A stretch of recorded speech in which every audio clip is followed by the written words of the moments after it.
What is good, guys? Ian Walker here with a new stream.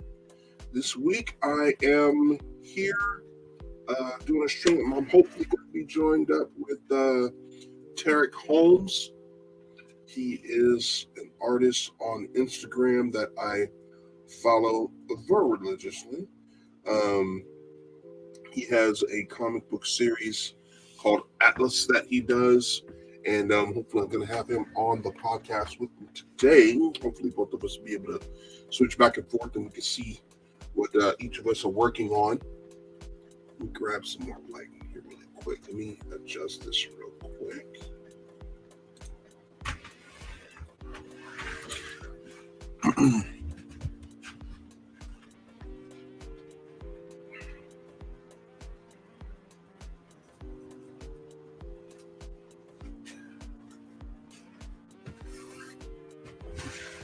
All right, so once he arrives here, I will go ahead and invite him in, and we'll get going. Toner, what's up, man?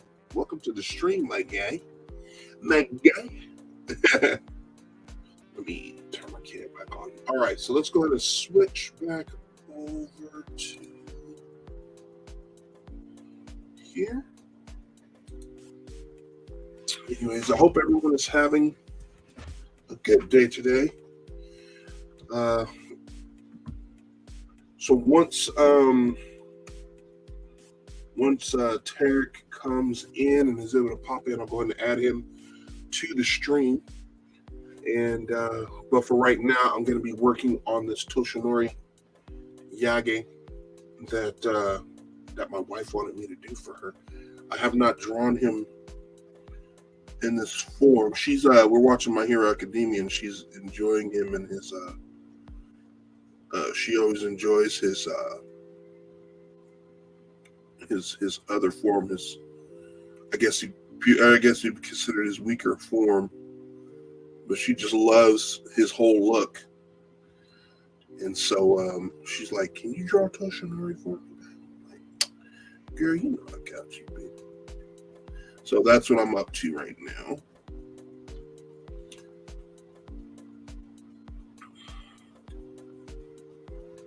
All right.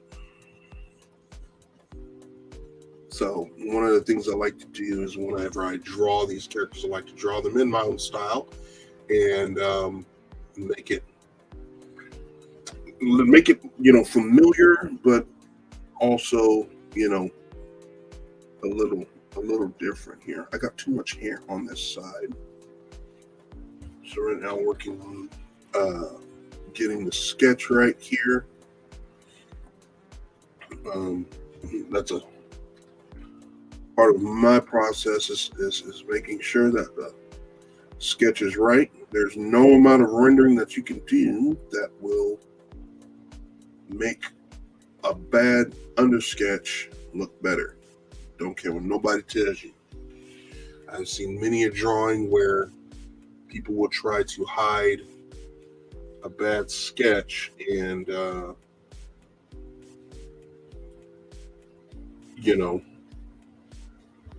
it not be hot. It's just not hot. So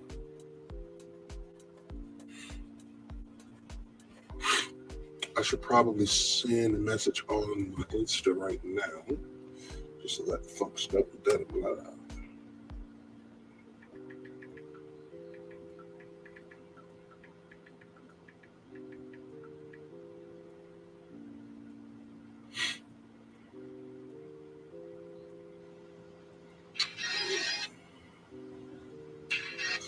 I'm running a Kickstarter right now for my comic book. It's called Pantheon. So I'll go ahead and paste the link for that in the chat. If the comic book is completed, at least the first issue of this is completed. So the thing is that I'm doing pre-orders. So the pre-orders that are being made here are going to pretty much let me know how many copies I need to make up and have sent out and created for everybody. That way, it's kind of saving costs here. So that's what I'm attempting to do with this Kickstarter. And so far, it's been 2 days, and got a few backers that have put their money where their mouth is. So I appreciate it and all that stuff. Oh, I got my man has come in. Let's go and add him to the stream, shall we? Mr. Holmes. Hey, how's it going? How's it going, sir? Hey, doing good. Good. Hey, thanks for coming through, man. I know it's like a short notice thing. I mean, I know we were talking about a few days, but it didn't quite come around to get it on. But yeah, I want to have you on. Appreciate you coming through, bro. It's good to be here. So, how's things going with Atlas, bro? I see you got a Kickstarter going as well. Mm-hmm. So far, so good. We are really doing so well. I'm getting a lot of good feedback from everybody that's been supporting and the love, and it's been very, very tremendous. So I appreciate everybody, coming in and going in. So we are already, I think we already pushed past the goal. And my editor and I are just working on the pages as they're going now. So okay, that's nice, man. That's cool. Yeah, the Kickstarter can be real nerve-wracking thing. Like I said, I've only been doing it for 2 days. It's only been going for 2 days, and I'm like, oh, what's going on? What do I do? Yeah. And all the things I've been learning, about Kickstarters before launching it did flew out the window. So I'm like, oh yeah. But it's all learning. I'm appreciating it. I'm enjoying it for sure. Yeah. What's funny too is that when you first start Kickstarter, it's all about the numbers. So I'll always find myself, or a team of mine will be looking at the numbers like, okay, let's see what's going on here. Let's see how the chart's going. So it's like that ties into the the whole the whole experience. You're like, oh my god, what's that? So what's going on? What is what's really going on here? Yeah, I'm like I said, I'm learning. It's been cool. It's a great experience. I'm a one-man band running this whole piece. So, with my project Pantheon, that's what's going on. So figuring out my own strategies, my own way of doing things, and just hoping that it works out. My biggest thing was finishing the project before I even put it up on Kickstarter, because I know, and I'm sure you probably experienced this yourself with a lot of creators, though. Get the money beforehand, but don't deliver anything at the end, and thus gives Kickstarter a bad rap. And that's one thing I did not want to do. So I wanted to make sure that first issue was done. It was ready. It just needed to be printed, So I mean, no matter what, it's going to be printed. I'm going to make copies of it, but I want to make sure and see, if there's a way to bring down those costs, and thus giving the people what they want, be cool. I'm sitting over here talking about myself, bro. I brought you on this podcast because I wanted you to let people know about you and see what gems you want to drop, and if you want to share some work, man, that you're drawing. I figure we could both be on here. How this works, I just flip back and forth every 15 minutes. Okay. While we're drawing and talking and chopping it up, Yeah. Everybody's seen my Toshinori, so if you're down to share your screen, I can flip over to yours for a bit and then do that, and we can just chat it up, bro. Yeah, let me see. And I like that hat, dude. That cap is the business, sir. It's popping, right?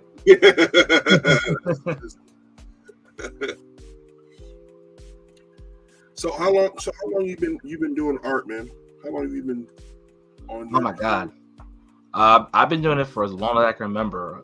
When I was very young, probably like around like kindergartner, I was like very into. My uncles introduced me to the shows before the they introduced me to the comic books. Then I got into the animated series. I was like watching, the X-Men, the 90s X-Men, the Spider-Man series, the Amazing Friends one, of course. So, from there, I basically was drawing my favorite characters, and as I was doing that, I started creating my characters for forth. And then around the time when I was in elementary school, we had this opportunity to create like kind of like a book, like a picture book. Yeah, And so from then I was like, what if I just made a comic book of my own superhero? And so there it is, man. There it yeah, is. so that's when I gone ahead and created my own superhero. Now, granted, back then I was very young. The superhero was kind of like a knockoff like Spider-Man and so forth, but it was still Mhm. something impressive. I was like, I want to make some superheroes. And Yeah. so from ever since then, I've been in the art gig for like a long time. And so I've been drawing. I've been drawing for, oh my God, professionally, I've been working more than 6 years. I've worked with a Okay. couple of publishers. I worked with Black Box Comics, Northern Wind, Wingless, and a couple others. So I'm in the gig. So a lot of people were, a big fan of my stuff, and so I haven't stopped. So it's been a That's crazy, awesome. crazy journey. That's awesome. That's Mhm. awesome. So what kind of work? I know you just mentioned, sounds like Spider-Man is one of your inspirations. I find everybody digs Spider-Man in some form or fashion, that gets into Yeah. comics. But what were your influences as far as? And I'm looking at your brushes right now, dog. I might have to get up on that pack, bro. I'm learning Clip Studio myself Yeah. because I did my first issue on Procreate. Hmm. And now that I know Clip Studio is kind of the standard for comics, I said, you know what, I need to clean it up and be able to do the tones like I want and all those Yeah. things. I need to hop over and finish the book using that. But I'm seeing your textures, bruh. You need to let me know where I can get some of that, because you got the. I mean, you even got a black man's fade texture, dog. Like that's what's Yeah. up. Yeah. And it's funny too because I haven't. So I started working with Clip Studio Paint like very late, like probably like 2 or 3 years ago. Like I was introduced to it by a friend of mine who's working on his comic book, and I saw him working on this same software. I said, hey, wait a minute, Right. Clip Studio can do that and comic books and animation. Shoot, Mhm. let me get on to that. And Yeah. so yeah, because I used to work in Procreate and Photoshop at the time. That was like my bread and butter before I got introduced to Clip Studio. And like ever since I touched on Clip Studio, I learned the features. I switched gears. I didn't go back to Photoshop. I didn't go back to Procreate. I still use Procreate at the time being, but for like anything comic book related, Yeah. Clip Studio is the way to go. Yeah. So, I'm kind of scared because I'm learning this program, I'm starting to see a lot of the benefits, and I love Procreate, man. I really do. But I'm figuring out, I'm like, man, I might have to use Procreate for like more of my illustration stuff, like the stickers that I make and stuff like that. Yeah. In my logo work and things like that. Whereas when it comes to comics, I'll probably be doing the same thing. Man. Yeah. It's very it's very useful. Like it's very convenient because like anything you need. Because this used to be, if I recall, before it became Clip Studio, it was called Manga Studio. It was more oriented towards the manga artists because they were working with black and white. Right. But now they're tailored to other artists who are who want to get into the comic book industry, and then of course they got the animation tools behind it too. So it's like an additional perks to the thing. So I was like, well, shoot. You can't sleep on this. Yeah, for real. Yeah. It's funny because I got into this when it was Manga Studio, and I dropped the ball because I didn't stick with it when it first came out. I mean, I was excited about it because like you said, it's like, oh man, it's for comics and you could do all this sort of stuff. Yeah. But I didn't stick with it, and that was my mistake. And I really wish that I had stayed on with it from jump and done that early, because then by this time I'd probably be a master of this piece by now. But yeah. It's and I think one of the other reasons why I stuck with this software because I was following a lot of some of my favorite comic book artists. One in particular in DC, he goes by Jorge Jimenez. He's the one that did Yes. the Superman and Superman books, mostly Hmm. Superman. That's the favorite ones. Hmm. And I was looking at one of his documentaries, like because they had a kind of like a behind the scenes of how he did his book. And when I saw him drawing, I recognized the software that he was working in. It was Clip Studio. I said, Hmm. hold up, he's using Clip Studio? What? Hold on, Yeah. I gotta get behind that. And so now, and like you said, I think when I first got into it, I was kind of I was kind of nervous about it because I wasn't sure how the features would do, Right. um, because of how like again it's like so many different things you can do with that. There's Hmm. the brushes, you got your things, you got these like these textures, the airbrushes, Yeah. all these different things at your disposal. You're just like, oh my god, you get overwhelmed at Right. times. Right. So and what I essentially did was that when I first started working with the software, I try to get to know the features. Like I looked up some of my, uh, my artists, my friends, so how they work with this, what's their process like, Right. and it helps me smooth it out because it when you think about it, the more you think about it, it's not as comparing to like Photoshop and Procreate. There's so many similarities to the features because you got your layers, your brushes, Right. so once you understand kind of like the fundamentals, it's not as bad as it seems. Right. Hmm. Right. But it's Yeah. very it's very hands on for sure. Yeah.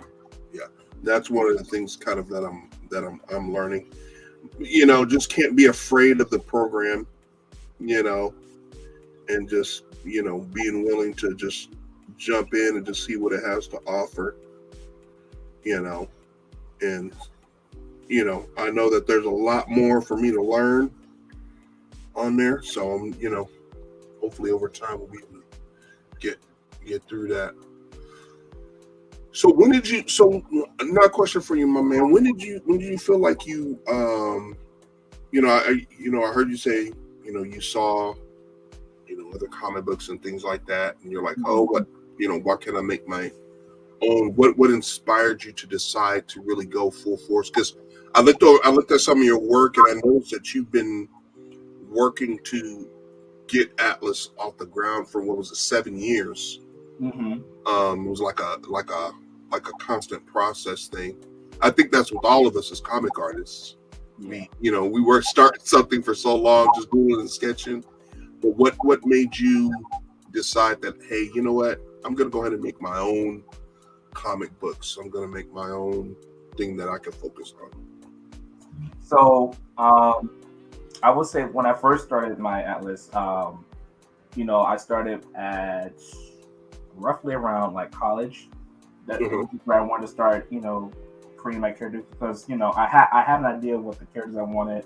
I wanted to work with like a water-based superhero, and Hmm. then I wanted to be involved around going around and finding some bad guys. So from there, I I initially started trying to get some concepts, and it's funny because with the Atlas story, because it's been 7 years, I think I explained before how it's been like an on and off battle for me sometimes. It's like I'll be working on Right. Atlas one day, sometimes I put it on the back burner because I'm not feeling it.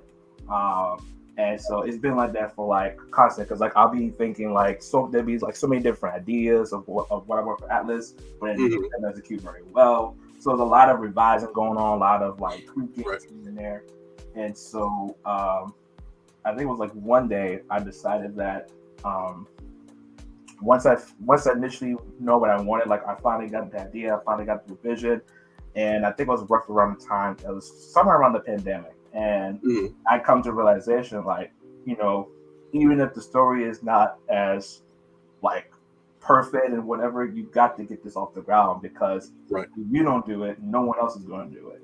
And Yeah. so with that realization in my mind, I said to myself, I got to make time to do it because whether it's not good or not, it got to be done because I see with Atlas being this a a great potential for jumpstarting this universe I was creating with the characters I created, and I didn't want it to go to waste. So ever since then, I started, committing myself I commit myself to a certain amount of time per day to just sit down, get my ideas, my thoughts together. Sometimes I have like a friend of mine kind of, talk about else to say to make sure that everything sounds good, sounds well. But I always try to find time to do it because I know one day, you know, if I don't make it by the time, whenever this life goes away, I'll regret something that I haven't done for a long time. So Yeah. so at the end, I made that commitment and I started working day and night. Sometimes I lay away at night to get the drawings done or get the writing done. But that commitment is very crucial when it comes to doing the project because again, if you can't finish the project, no one else is going to do it for you. So, Right. Right. So yeah, that commitment, that key is basically my driving point. That's what drove me into finishing the Atlas where I am now, where I found the time. I know my schedule, and I know I know what the characters are, what the story is driven. So I got to that point where, I'm good with where I am, and I want to keep driving. I don't want to stop at any point because this has been it's a dream of mine that I want to start, creating a universe, of characters. Start kind of like this, like this space of characters that's gonna, fish, basically create impacts on the community. So, Right. so from there, and I think also too when I was working on the Atlas, I kind of followed on the same trope before when Kickstarter was around, and that was around the time where I think that was like around 2017, I believe. Where I told everybody I was working on the Kickstarter, I was about to this and there, but it wasn't completed, it wasn't done, and I was like, right. And so like I think it was like 3 days later, I was like, because like already with Kickstarter running around, people asking how's it going, and then with me trying to jump ships into trying to get the pages done, I didn't even got the pages done. It was just like a draft or whatever. I was like, okay, a bit overwhelming. I gotta shut it down, cancel it, get my stuff together before I put it on social media. Right. Because I already know. Because like it's funny. It only took me like 2 days or 3 days after I launched the Kickstarter, and I was already like mentally drained. I was like, I can't do this. Really? It was really bad because again, when it comes to that's when you're not prepared, when you don't have anything to show for, especially when people are looking forward to it. It right. makes it worse because while you are prepared, and two, you have nothing to show for. You just created at the with the short time, the deadline that you're given with your Kickstarter. So I finally said to myself, let me just put a stop to it, and let me just make time. Take your time sometimes. If it takes longer than it should, like I said, it took me like 7 years to build this universe of characters. Take the time to do it. If it takes longer than that, commitment is always key. Yeah, agreed. So you write your own. So you write this. You write your book yourself. You're the writer and everything. So I'm a one-man band like you are. Okay. Sure. Very nice. So I work with so Atlas. I wrote it in Drawn. Then I have another title that my brother actually had the idea, and he's working on the writing for it. It's called the Adventures of Waffle Boy. And okay, yeah, I've seen that around. Yeah, it was funny because it was just like, so when I was in college, we had to do this kind of assignment where we had to think of like some kind of a story to like pitch to a movie studio, and so my brother at the time was working on my brother loves breakfast, he likes waffles and whatever, so he thought the idea of, well, what if I just make a character that's super smart. He's in college, but he's like a teenager, and all of a sudden, he just, accidentally, turns himself to a waffle while working on his experiments. And I said, that's not a bad idea. I put it in for as one of my pitch ideas for my school to see what everybody reacted. So it was kind of like a test to see how everybody would react. And immediately everyone was like, "I am sold on it," because Really? yeah, everybody was saying this would be a good like Saturday morning cartoon, like back in the Right. day. Like people were loving it, and so I said, you know what, we might as well just add that to the roster That's for dope. TJ Comics. So yeah, so right now he's working on the story for that. So we're hoping to get that out probably next year. Okay. So fingers crossed. But yeah, so he'll be doing the writing for that story. So he'll work on his set of characters, and then of course he'll want me to draw it for him, and I would gladly take it. So That's awesome, man. That's mhm. awesome. How is it working with your with relatives that are a part of what you're doing? It's very surreal. It's very fun because for me, I've always been very close to family. When Hmm. it comes to my anytime, any day when we go out, I always think about my family members. We always go and hang around and so forth, including my brother. So getting him to be involved in something in this type of caliber, which is very amazing. It was very surreal that uh, he's just as committed as I am to getting these kind of stories because all day every day me and my brother will always just come up with different stories and plot lines because him and I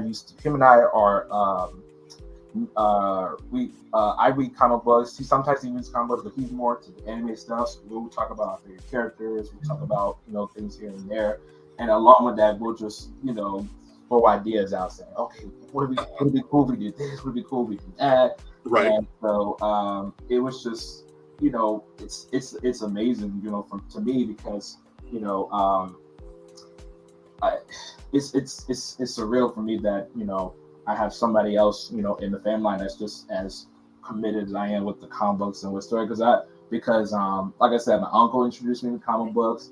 A few of Hmm. my family members are okay with like the superheroes and so forth, but my brother was just really into it, and so that was just um, amazing. And I think one time my brother and I went to Comic Con a few years ago, Hmm. like promoting one of our stories, and people were just people were shocked because I'm like 7 years older than my brother, so he's right now in a senior year, but back then he was in middle school, and they couldn't believe that a middle schooler came up with the idea for a waffle superhero. They were like, "What?"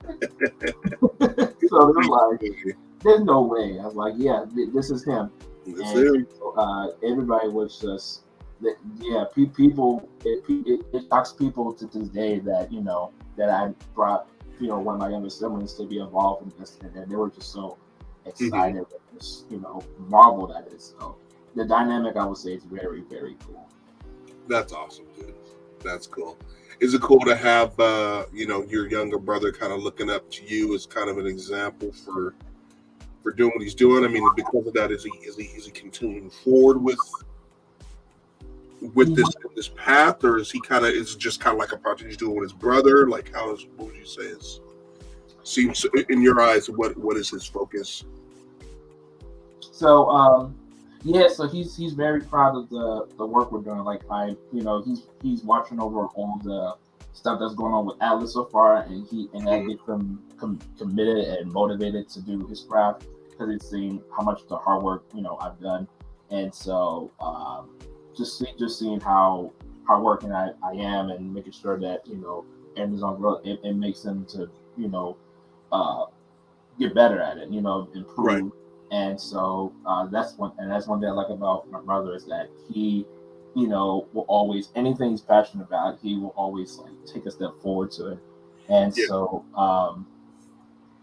and then I always, we all him and I will always, call and talk to each other about anything, not just the atlas and whatever. We'll talk about life. We'll talk about Right. his work, whatever. And it's always been at times it's hilarious because he'll tell me his stories about his job. I'll tell him about my experience, and then it just be like it's like a really cool a real bond between us that we can relate to one another. We can push one another, and so that's the one that I like about that brotherly bond that no matter who you are, what you do, you always have that connection Yeah. with that brother. So and like I said, I was always proud that I'm always proud of him for him taking that initial step and working along with me because like I said, I used to be a one-man band trying to do everything, and for him to just step in and say, "Hey, can I add this to the roster?" I said, "Absolutely." And so so it's been a really fun, adventurous time with him. So That's awesome, man. That's really, really cool. So as far as your going back to your Atlas series, um, I mean, is this the I want to say is this so the one that's on Kickstarter now is your let me see here. I gotta make sure I got my information right. Let's see here. So Edge of Rebellion. Now this is is this the first arc, or is this the second arc, or is this the first arc? This is part of the first arc. Okay, it's all part of the first arc. Okay. So what you're working on right now is number 2, yeah? Correct. Cool. Good. I got that. I had to, be a part of that myself because I saw that you had a manga version of it. So I got all the covers because I'm a cover sucker, dude. I got yes. So and so that's really cool. How when it came to working on the story, I mean, can you give us a little bit on what that story's about? I mean, without giving everything away, kind of like almost an extended elevator pitch, if you will. Yeah. So Atlas, I would introduce him. It'll be like, what if Avatar, the Last Airbender meets Attack on Titan? So it talks about this kid right here who was Atlas. His name is Eric Finley. He's on this vengeful quest of finding his mother. His mother disappeared from an accident that happened involving some experiment that his mother's working on. But in the midst of that, there's this superpowered criminal organization called the Elites that's going around, and they're subduing the city of his hometown because of all that's going around in the city. So his city's been known for a lot of corruption, people deporting people, discrimination, everything. And so these guys, want to fix that by taking over and mending their wrongs. And in the midst of that, Eric blames them for his mother's disappearance. So he will be going on these ventures. Sometimes he wants to kill him because what happened to his mother. So this is it's literally a clash between him finding his mother in the middle of a futuristic war that's going on in his hometown. Wow. Okay. That sounds good, man. Sounds good. So what's your timeline on the whole project? Like, what do you have something in mind, or you kind of just like you're just gonna work on it until you get to the resolution that you want to? So the timeline I have for you talking about like the different issues? Yeah, the different issues, the book as a whole. So this book is going to be roughly, we're aiming at 6 issues. We might extend it long based upon how the story will go. And I got my editor to help me out with that. So we're looking at roughly 6 or 7 issues, I would say. Okay. And so this first issue is basically going over kind of like the overall plot, the synopsis of what's going on. And then next for the issues, we're going to dig deep into some of the characters, because in this book, a lot of stuff that's happening within the plot, it affects all the characters. So we're going to see like an in-depth, character piece, of what's happened to these characters as a result of, the city being torn in half. And so we're currently working on that as we're trying to build upon, because like we have about, if I make the head count how many characters we got, I think we have 8 or 9 characters total, including the super villains, probably 8 or 9. Okay. And, so we're basically building that like I said, building that universe and trying to go with a central story where each of the characters shine in the book. And again, it's very similar to like how you see with a lot of modern storytelling, and even in manga, where everyone's got a reason for what they're doing. Everyone has a motivation, and that's what we're going for the story of Atlas. That you're not just seeing people just fighting and killing people just because. There's a reason behind what's going on there, and we get to explore that a little more within the series. Okay, all right. What's your thoughts on the bit with Atlas in regards to representation for in comics? It's a real, and I'm not talking about somebody like Blue Marvel as we see in the comics, or you got your Bronze Tiger from DC and all that. I'm talking about like real comic book representation where we see entire universes. In your case, what's your whole take on that? Is that one of the other reasons why you came out with that as well, or was it more just I just want to tell a good story? You were tired of the woke. What was it? Yeah. So yeah, I would say representation is part of my storytelling. If you were to look at my list of characters, every one of them is people of color, and I made that very make that as one of my priorities. That this is not just a black-led story; it's a good story, but we want to introduce a lot of more, because like I was talking with a lot of my friends and a lot of my friends, and I'm one of these people as well when it comes to reading a lot of the mainstream books, and we're just tired of the same old story, the same old like you mentioned, woke stuff. So we decide we need more stories to represent us. We need more stories to represent our kids, our future. So and that was my goal for the book, was that yes, we want to do this storytelling, but we want to, of course, include us in the picture, to represent us, because again, there's that lack. We see the lack of, people of color, black, Hispanic. We see that lack of diversity in that field, and if they can't do it, then surely we can do something about that. So, so yeah, that's one of my biggest things, man. That I've always said, there's a lot of complaining going on, but why complain when you can just make something of your own, and so being a part of that solution in that way, create your own stories, create your own story, your own characters, your own stories, so that you don't have to be subject to what's out there.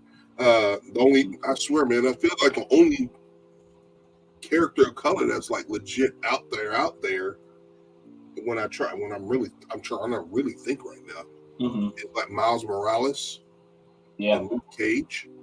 Them's are like the only two real, black folk in the comics, that are out there, but it's not really, enough. Yeah, it's really sad because, like, especially with DC got a whole list of black characters. It was started, man. Yeah, and they're just not using them to their full potential. So it's like, why are they waiting? Like, it's 2023. Where are you going with the, we have a Status Star, we got Rocket, we got Icon. Icon. Like, we got all these different characters that they're not using at all, and it's like we cannot just sit there and keep waiting, because we've been waiting for years. We've been waiting for a long time. Yeah. And for them to just drag it on, it's just like, we got to start doing our own thing. And I'm thankful, for some of the people that look up to. I'm very inspired by a lot of the independent creators. I'm not sure if you're familiar with people like Godhood Comics. Mm-hmm. There's Concrete Comics. Like that was their goal as well, is that they want to start putting out their list of characters in the forefront, because that was the dilemma. Characters were in the forefront. They're there, but they're not putting them in the forefront.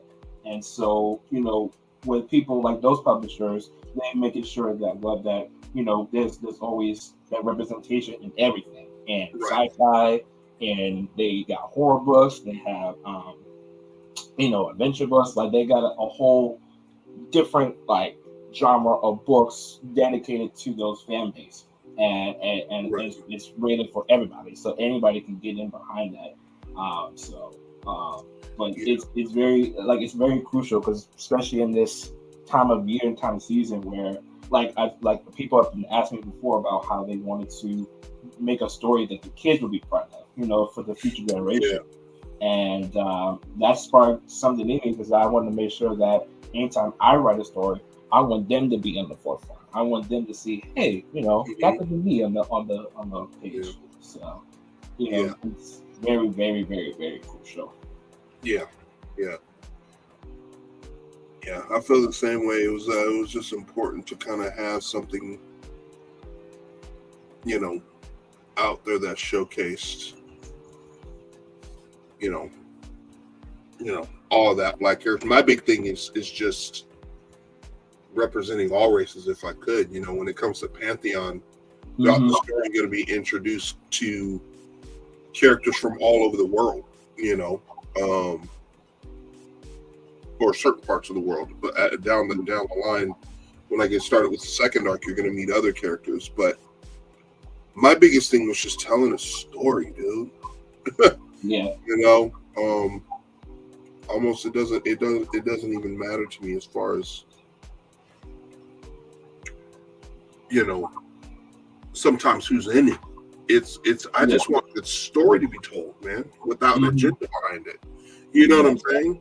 And the only and like you said, something that our kids can read, legacy that we could leave behind. That's hey, so and so was behind this, and they could look at it and be like, yeah, I could do this too. My biggest thing with Pantheon was having a body of work out there that really represented the stories I wanted to tell, and all of that. And I trust me, man, I got tons more. Tons more. Yeah. But it's just a matter of, what, let's work on what we can get out now and really just focus on that. Because if you don't, like your situation that you're going through, if you don't do it, it's not going to get done. No, it won't. Yeah. Yeah. And going back to what you said about telling a good story, because I feel like you definitely need a checklist for everything besides the representation, because I've seen many situations or instances where they had the representation but the story was crap. So storytelling is definitely needed, and when it comes to having a diverse set of people of all different races, that's also crucial too. So I'm working on another story where I want to go back somewhat prehistoric but a little more tech. I wanted to go back to one of the tribes back, the African tribes that I wanted to experiment with. And I had this premise of, what if I did a world tribe of, they were grown to be these warriors or assassins. They had a specific type of look, and they had a specific type of hair or eye color, and they have unique abilities. And then the prehistoric part is that they around that time, they got these big old animals, dinosaurs, that they're living among with them. But not like a caveman type of aspect. It's more like a futuristic, but they just happen to have dinosaurs there, or dragons. So that'd be dope, man. yeah, so that's like one of my that's like one of my ideas that came out because I like the idea, and I've seen a lot of people, love that Afro futuristic type of concepts where you can see, yourself in different mediums. It don't have to be just Yeah. superheroes. It can be, you see yourself in, as a warrior, Hmm. assassin, a Viking, you Yeah. know, Yeah. or you could be a pirate, like any type of medium. There's always, a different genre for everybody, and I like to explore that within my universe. That's what I'm doing for my universe. That I'm trying to create like these different type of areas, this type of mediums, so that everybody, so that it's in the same universe, but it feels, you know, like it can be, unified because of Yeah. because when you think about like the world in general, it's full of different cultures and different stories and Exactly. different aspects. So it wouldn't be so, you know, smart to just simplify to just one aspect of life when there's like so many different cultures, so many things to tap on. So, Exactly. that's also one of my goals for when I do my stories, that I want to start exploring different cultures and different types of people, because there's more to life than just there's more to life than just superheroes. Very true. Very true. Very, very true. It's funny you say that because it is the one thing that is so in our face right now, especially in the last 30 years. Superheroes have been really in the forefront. So when we see something that we want to be represented in, it is superheroes, but there are so many things that we can be seen in. I'm into Dungeons and Dragons and just tabletop role playing games in general. Mm, yeah. I create my own stories and worlds and stuff like that for people to play in. So for me, man, this storytelling thing is super important. Oh yeah. I think it's necessary, and then and to have that is cool. Hmm. So, anyways, yeah, man, we all in this game. So, what's a usual normal day look like for you when you're doing your work here? Hmm.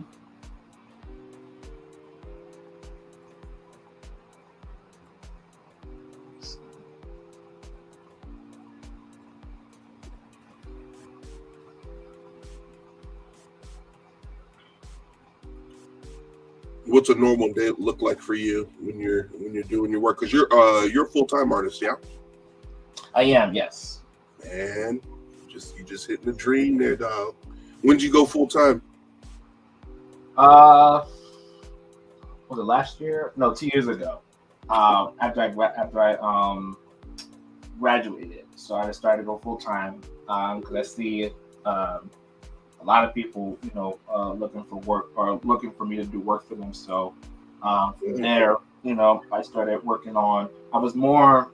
So I was more into the animation stuff, um, but I see the need for people who needed some artwork. So I spend a lot more time on the artwork, Mhm. the 3D stuff. I might get back to the 3D stuff later down the line, if there's a need for it.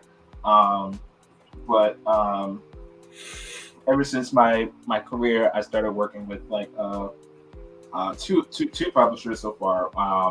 Northern Wind was one of my clients. They were working on a story involving. It's very cool. He wrote a comic series about his kids. In the story, each of the kids were they were. So one of them was like a fairy. One of them was like a warrior. One of them was a part of Mother Nature. Like they all have different types of superpowers, and Mhm. each of them, their father, they were looking for their father because the father, who was a time traveler, he just disappeared, and they're on the quest for finding him. And so, as I was working with the book, you'll see a lot of. So he was telling me a lot about the different. Uh, like different aspects of what the story was about and the different cultures and the different characters he was coming up with, and so it was very dope. To be honest with you, it was very cool. I was like, man, I get to work on a fantasy book. Hey, count me in. And it was very surreal for him because that was my first. That was actually my first time working on a comic book that was published. A lot of the work I was working on, most of them they never got published. They either got suspended or they never got complete in time. Really? And yeah, because I don't know why, but for some reason, some of those stories, either it could be because of the time management or budget or whatever, but I could not get a single thing on my I couldn't get an achievement because none of them were published. I couldn't tell them it was done, whatever. So he was the first one to get the book out that I worked on published. And so I was like, oh my God, it actually happened. Yeah, I got published work. Yeah. I finally got something to show for. Yeah. And I think I have it on here somewhere because he said that he mailed it to me and he said I have it with him.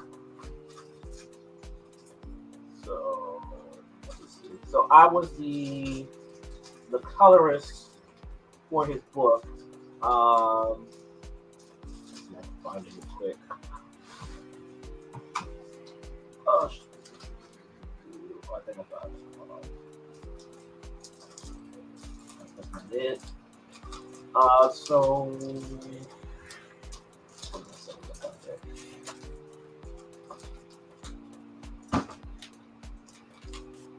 I got like a whole. Oh, geez. I got like a whole set of comic books sitting on my desk. I can't even.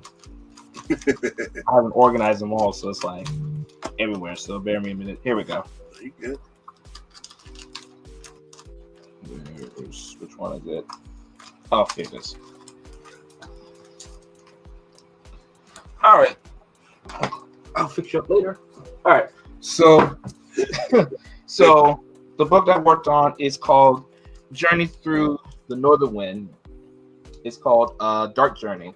So he has different series. So I worked on this book, and so like I said, I was the colorist for him, and then he had an artist. I think his cousin was the artist for the book, and then he also wanted me to do the lettering, the wording for him, the editing. So right. I'll show you a little bit of pages here. So that's the interior. Let me bring this up bigger so that we can see it better. Let's see here. Okay. So some of the interior pages we have for the journey. So Okay. So this is. I see you do the. I saw the YouTube short where you were coloring that character. That right there. Yep. Yeah. Yep. So. Yeah, that's dope, man.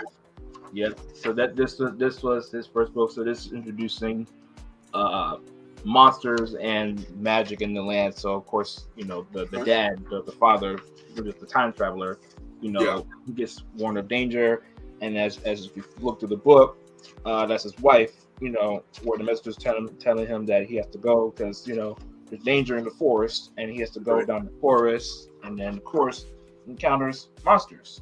Right. So, that was my very first book published. That's cool. With my name on it too. So, it was very, very, very, very superb for them to show that. And I think from what I've heard, he's trying to he got into one comic shop that's selling this book right now in New York. But he's on his way to work on more. So, so that journey was surreal. And then after him, there was another publisher I worked on that's currently printing right now.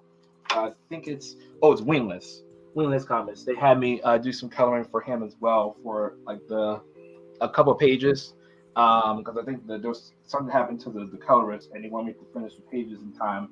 Plus, he wanted me to do the trade back cover for that book he was working on.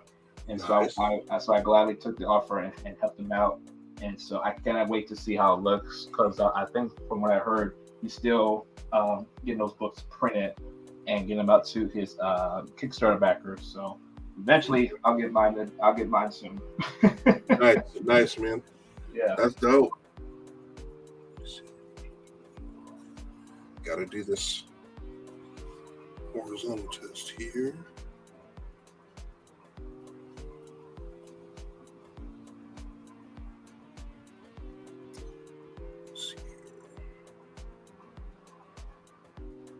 Okay.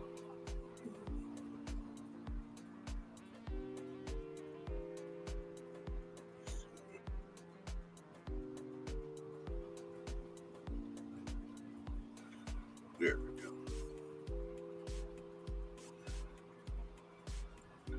So, do you do a lot of traditional work, or are you more? Would you say you are more of a digital artist? I work with traditional, but I haven't really gone to traditional yet until because a lot of my work involves like the digital stuff. But I am planning on going back to it. I got some. I brought some supplies with me, and so I really traditional art was my bread and butter before we got into the tablet. Right. So I definitely don't want to lose the touch there. Yeah.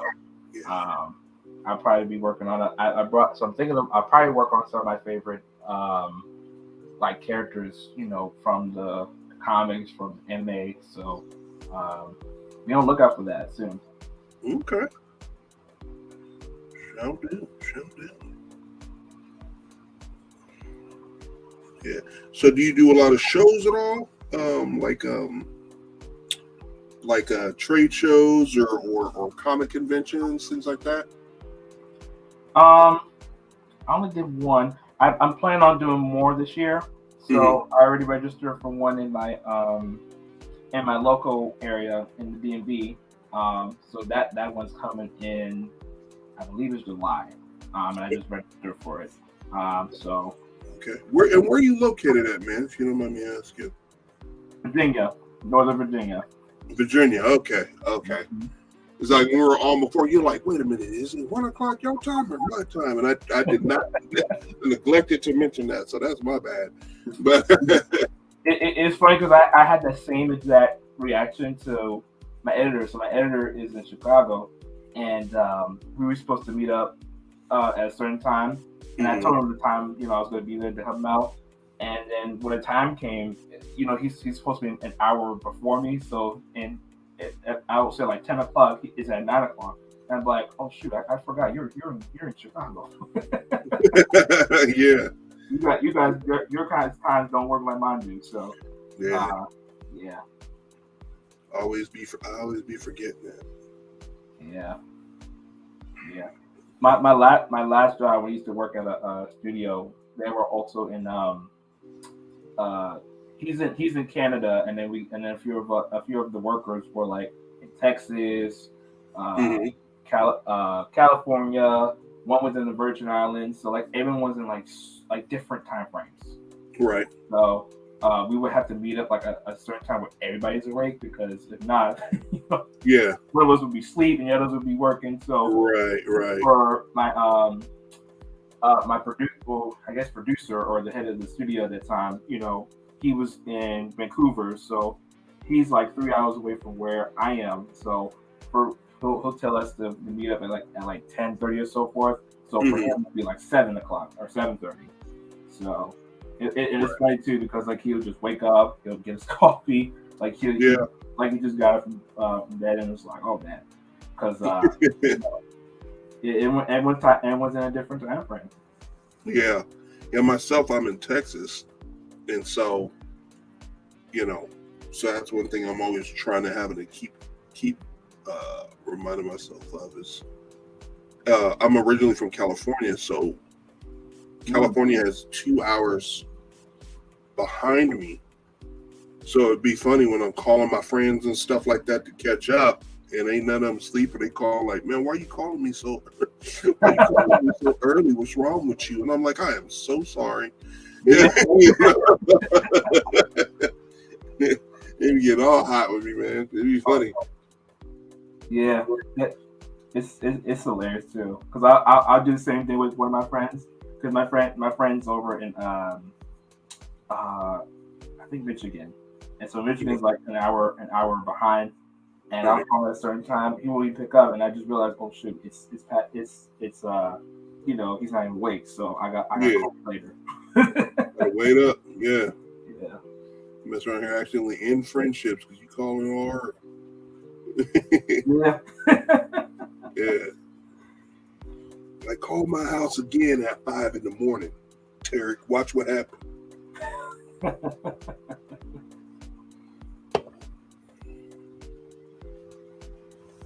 So you doing your cell shading, Yes, I'm doing. airbrush style? It's like you got a dope hybrid style. I need to learn that.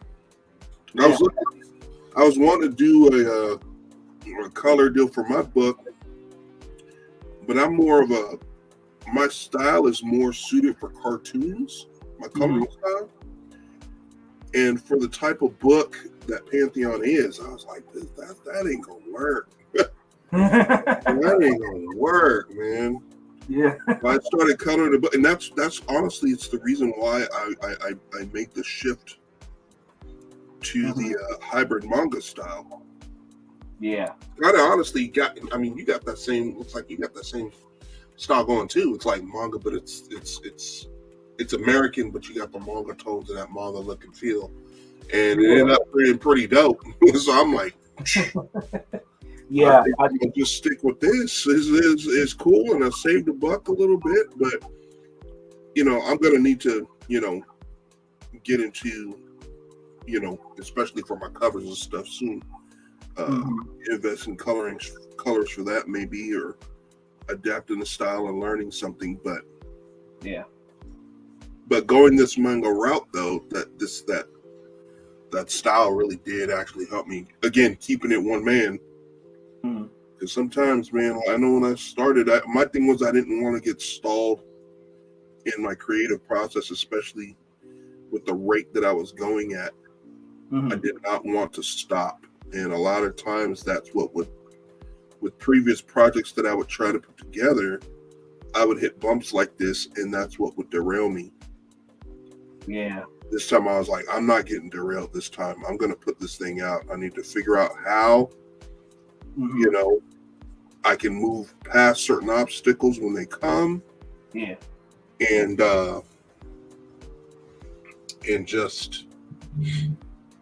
just keep moving no matter what, And even if I had to do some things that I didn't want to initially do, or didn't think about doing initially, that's just a necessary thing that I'm going to have to do. Yeah. I used to be like that, where when I first started drawing and I started getting to the digital stuff, and trying to expose myself, going into social media and then my artwork there. The one thing that really held me down, that really that really what's the word?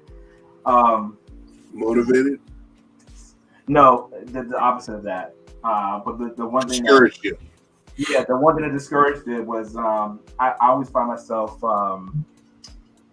comparing myself to other people, because like, especially with social media, you got like thousands and thousands of artists and different people in the field, and and that's what social media on that part, because you're so exposed to everybody, you see everybody how they respond and how people are engaging their work and so forth. And right. So when I first started, I was so doubtful of myself, because I was thinking, oh, I'm not good as this person, because I'm very detail oriented. So a lot of times I always go crazy with the details, like the devil, like the devil's in the details. Right. And at one point I had to stop myself saying, wait a minute, you're going too far, or you're going crazy details, and the drawing is already good enough, so forth. But that's when I had that I had to constantly let myself know that don't compare yourself, try to game other people, because everybody has their own way of things. Everybody has their own style. Everyone has their own, you know, uh, their own way of doing things. So it's Yeah. just a matter of just trying to embrace it, if I could put it that way. Yeah. Uh, embrace it because, again, that was the one thing that discouraged me, and I had to Mhm. constantly let myself know that, you know, it's just it's a constant battle, and I've seen many artists. Like I've seen people. I think someone asked me that same question earlier about that too, Mhm. about how to develop your art style, how you get as good as that person, and I would tell that person, listen, you know, the best you can do, and like sometimes when I was starting at a very young age, when I was starting working on comic books, I always look up to so three of my favorite comic book artists was J. Scott Campbell. That's the one who did Danger Girl. Right. Jim Lee, who did DC, and Ryan Stegman, who did some of the Spider-Man books and Marvel. Yeah. So those three people, I would just kind of like you know look over their art and try to replicate the style until I'm comfortable with how I'm doing it. And like I was telling that person, go with that flow. Start with your favorite artists and try to see how they approach their work. And then when the time comes, you'll know for sure. When you find that niche, you find your thing. So, uh, Right. and that's what helped me down along the road too. Because again, with that doubtful in my mind, that's what hindered me a lot of times when it comes to doing my artwork. Uh, Mhm. but I had to let myself know, again, everyone has their own way of doing it. Don't push yourself and don't try to, you know, just be as good as that person. Be Mhm. yourself. And ever since then, I started, getting comfortable with myself. I started trying to push myself to the point where I can, get as good as I can. I mean, at the same time, you still want to improve. There's always room for improvement for sure, but you Right. don't want to get to a point where it just discourages you.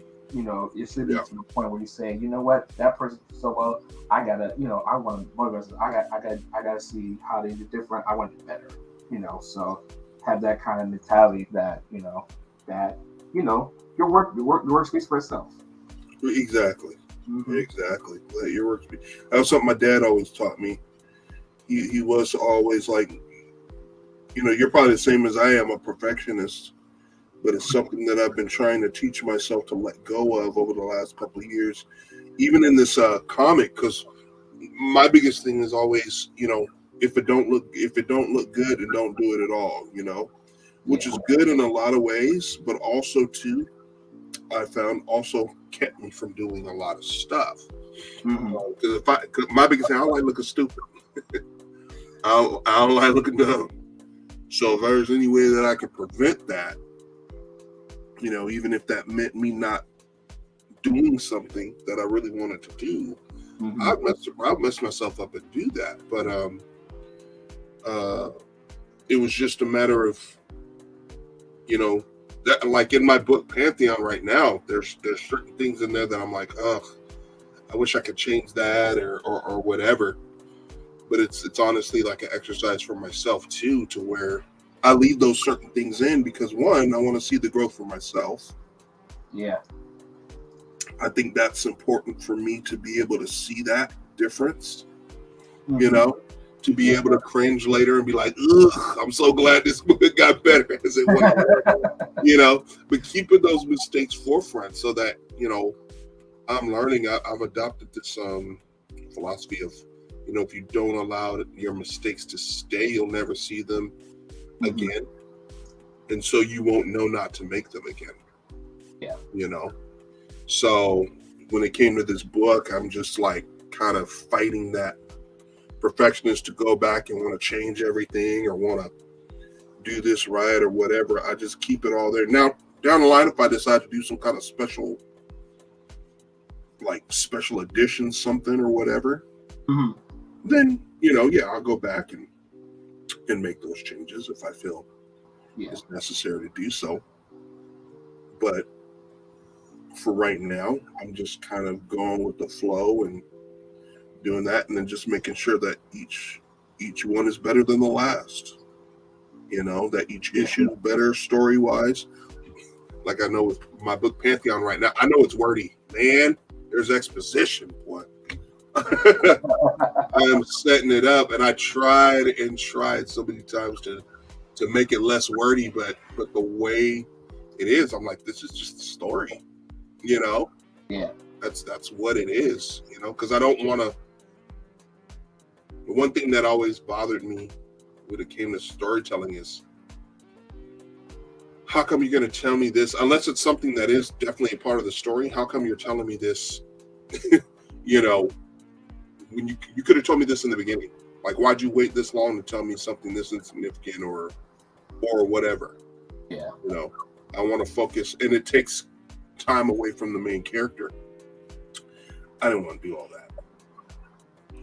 So I figure, let's get it out the way now. I'll take the complaints. Your comic book's too wordy. You this.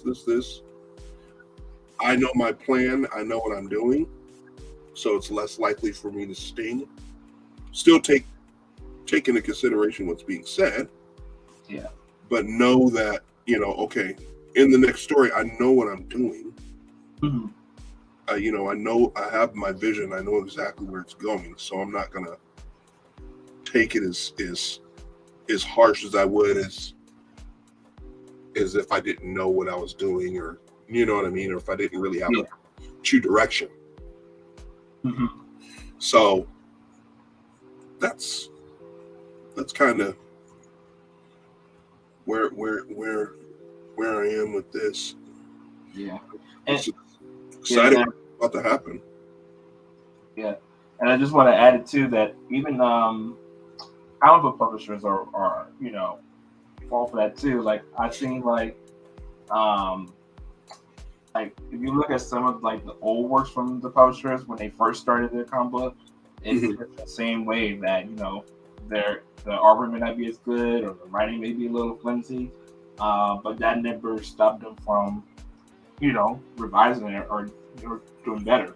So and I think part of that too is what led me into putting Atlas back on the board, because like at that point I was trying, because when I first started, I was so caught up in trying to make it like the best book ever, trying to get it right, and trying to make like the next best, Spider-Man book, whatever. Like I was trying to make it like so I had high expectations for myself, and with those expectations, of course, you always you find yourself very super critical of a lot of things, and then you don't work out well. And then when I saw what the other publishers were doing, how they were working with it, how they started and how we're doing now, that's what led me to maybe I shouldn't be so harsh on myself. Maybe I should start work your way in as you do it. If there's like a certain flaw to it, just when you see a certain flaw to the book or whatever, you just keep on going, and you improve along the way. You don't have to be it don't have to be perfect. Right. You want something that people could really see the potential and people can enjoy along the way, and for me that's what led me to putting Atlas back on board, because so many years I put it on the back burner because I was just so discouraged and I was so distraught. Like I can't think of something. It's not as good as I wanted. Many revisions ago, it just gets worse and worse. And then when I made that realization, then I started saying, okay, let's not make those expectations too high. Let's go for a good story, a good storytelling. Your characters, know the fundamentals of the book, and then work your way through that. Right. And as time goes by, like you see a lot of the publishers, their books get bigger, they get fatter, they get the story goes crazy from then. So you see, because like they did it with one book I was reading about from Concrete. I think it's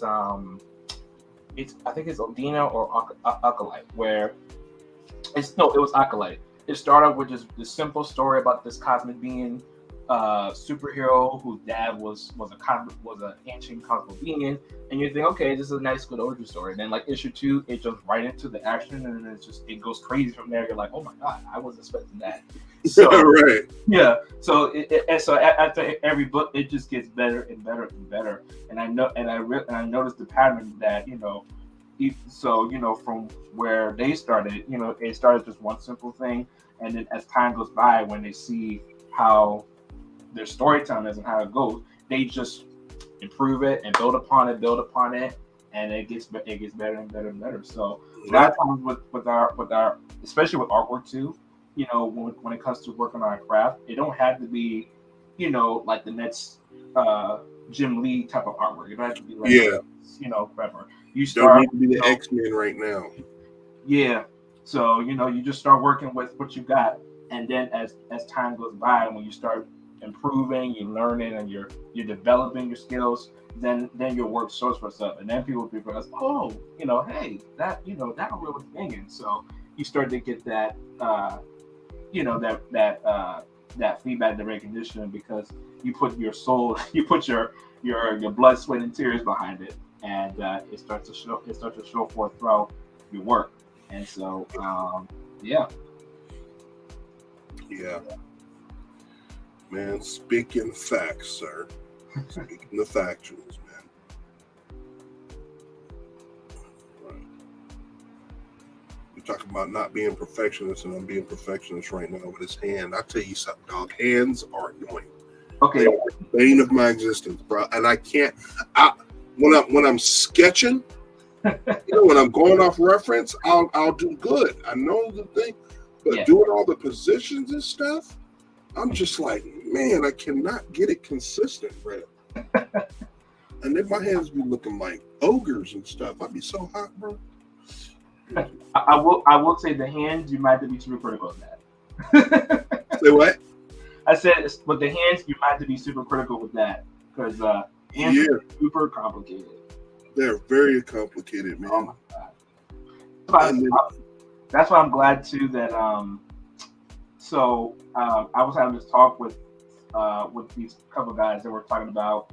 I'm sure you've seen what's going on with the AI art that's been trending around the world. And, I want to get you, after you say this, I want to get your opinion on that. What you think? Yes, sir. So I noticed a lot of people are so with the AI. So we know that the AI art.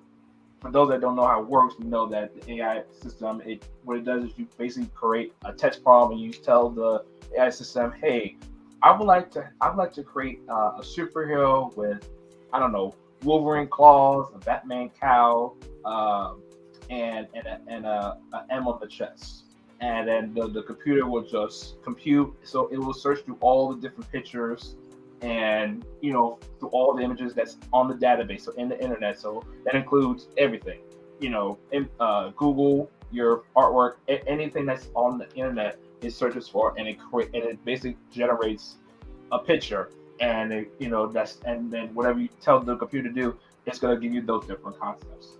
So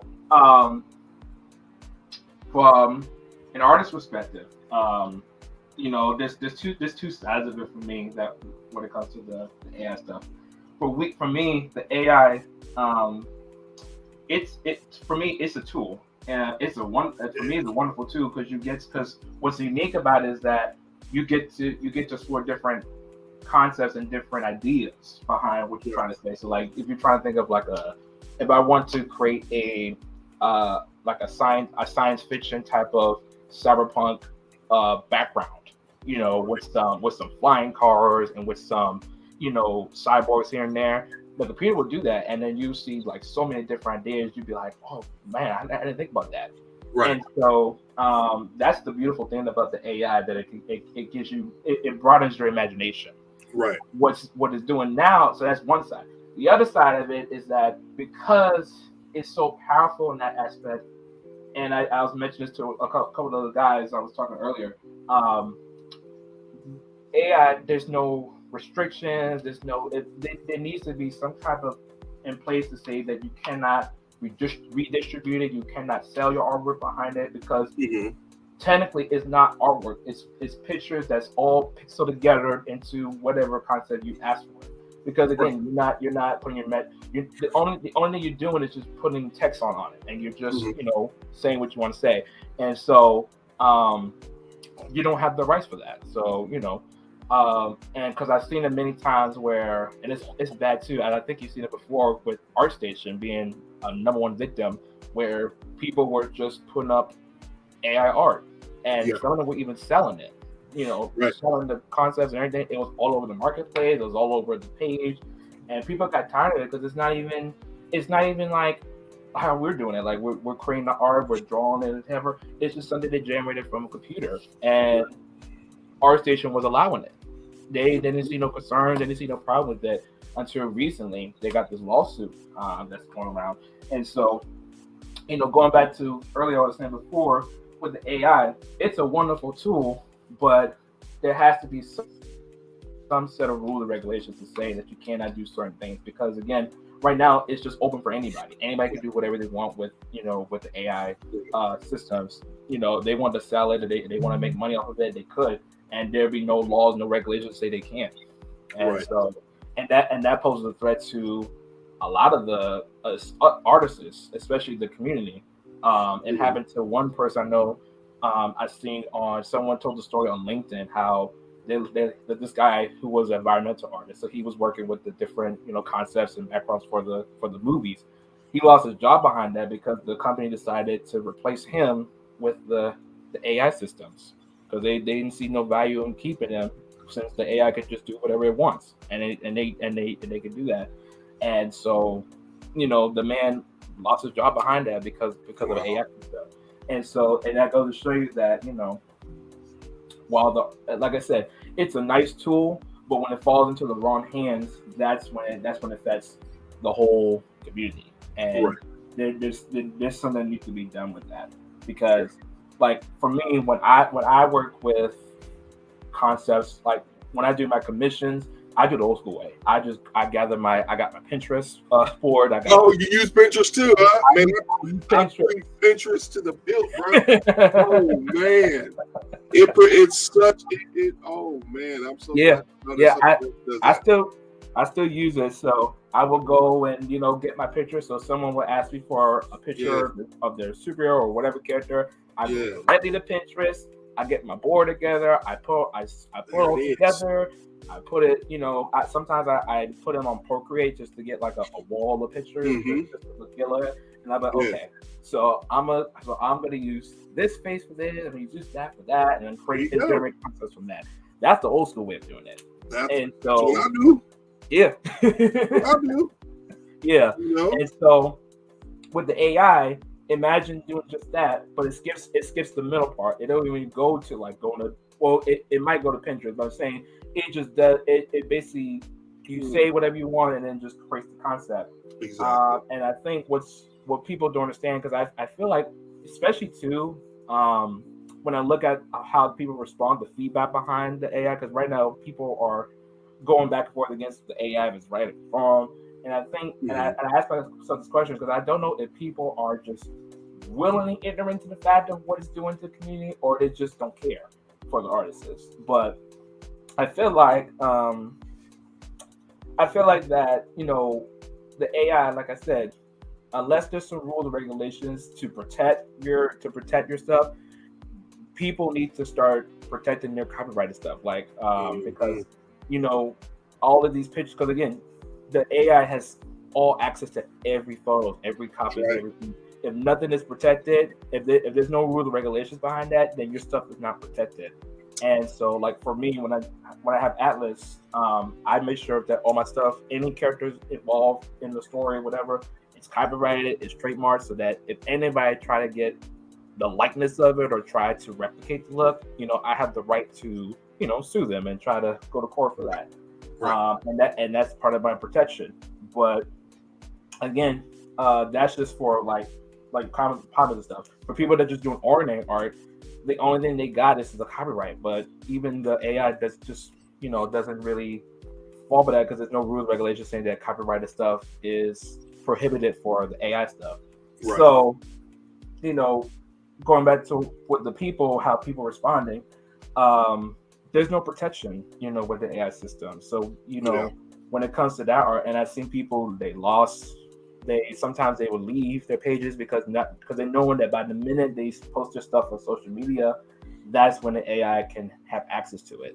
And Right. so you have to be very, very, very, very careful, Yeah. and then you have to be very cautious. And I hope for sure, you know, because they're working on the lawsuit right now. I'm hoping by the time they start getting together the lawsuit and getting it together, that who, you know, especially the owner that's part of the Mid Journey and all the AI systems, they put Mhm. some form of rule and laws or whatever to orchestrate these things that's happening across our community. Because again, no laws and regulations, there's no protection, there's nobody, everybody's stuff is, everybody gets affected by it, people lost their jobs, or, you know, so many different factors behind that. There needs to be some set of rules to work with it too, because again, it's a tool. And the way, like Clip Studio is a tool, but of course, you know, with a tool, you got to have some kind of laws or regulations to work with the system. Because like Clip Studio, if there was no rules, regulations, or terms, or, you know, terms of use, AMAC could just like take this system and, I don't know, recreate it and then sell it again and like redistribute it, because, you know, there's no law behind that. But with the like Clip Studio, with their rules are set forth, they're putting a stop to those things so that they can be protected. With the AI, they need to implement those same type of rules to Midjourney and to the other systems, so that for artists like you and me, we don't have to worry about somebody trying to steal our work. We don't have to worry about somebody trying to infringe our work, because again, we have those rights, we have those, you know, rules, but they need to be implemented on the systems itself. Right. Man, I agree with you wholeheartedly, dude, with it being a tool, and I think it could be used as such, again, in the hands of the right people. My biggest thing is that AI can't do what we do. AI is exactly what it is. It's artificial intelligence. It's a machine. Yeah. You when you look at art, you see and feel every stroke that's in that piece. You see and, you know, feel all of the intention behind all of that. Yeah. AI art is very sterile. You know, it's just going to be, it's following a protocol, you know, and granted, some of that is really cool, you know, but it has no soul. It's not real. A person didn't make that. It didn't come from ideas that stemmed from the imagination, you know? Yeah. So my thing is that nobody can do what we can do. So I always feel, that's why I feel, on a personal note, I, on a personal level, don't see AI as huge of a threat as a lot, you know, make it to be, especially because of that reason. Now, the reason that you mentioned, with people losing their jobs over it and things like that, that's fine. But I think after a while, what you're going to see, you know, companies cutting corners, getting free art, that's pretty much what a company is going to do. Yeah. You know, they're going to utilize it for that. But if you get somebody, an artist, an art connoisseur that really appreciates the craft and things like that, I think it's really going to delineate who the real artists are and who are not real artists. Even those so-called quote unquote AI artists, I'm like, that one bothers me. It's like, you're not stop. You're not an artist, bro. You did not spend time. You didn't spend years learning anatomy, learning how to maintain your strokes, learning how to use reference, learning gesture, learning facial. You didn't do all of that. You're not an artist, bro. No. So first off, have several seats, because you're not. Yeah. Like, I don't care how cool your drawing is, you're not an artist, bro. So you're not. I'm never going to allow somebody who's literally had a program for 15 minutes come on here and call themselves that. That's when you tick me off. You know. But again, AI art doesn't have what we have. And after a while, people are going to get tired of the same thing. I personally think it's a little faddish. I think it's more of a fad than anything. I think it is something that will fade over time the more and more it's used. And I think this fad is starting to fade already on a personal level. And here's the kick. Don't have AI draw you a full body. Because we already know even AI can't draw hands. So you know. You know that ain't no person. You know? Yeah. He can't draw hands. It can't draw hands. It can't do a proper, like, I've seen pictures where people do like the upper body like proportions. The proportions look so off. Like the person will have like 12 or 16 abs, and then like the ribs are all like I've seen that. It's like, it's like it can't even do that properly. Come on. Like, man, it's beyond steroids, man. Yeah. It'd be funny. It's hilarious. Yeah. But I was like, man, this machine must be taking cues from Lightfield. No, I was that's hate. That's hate. But he making paper. You know what I'm saying? Yeah. He making money.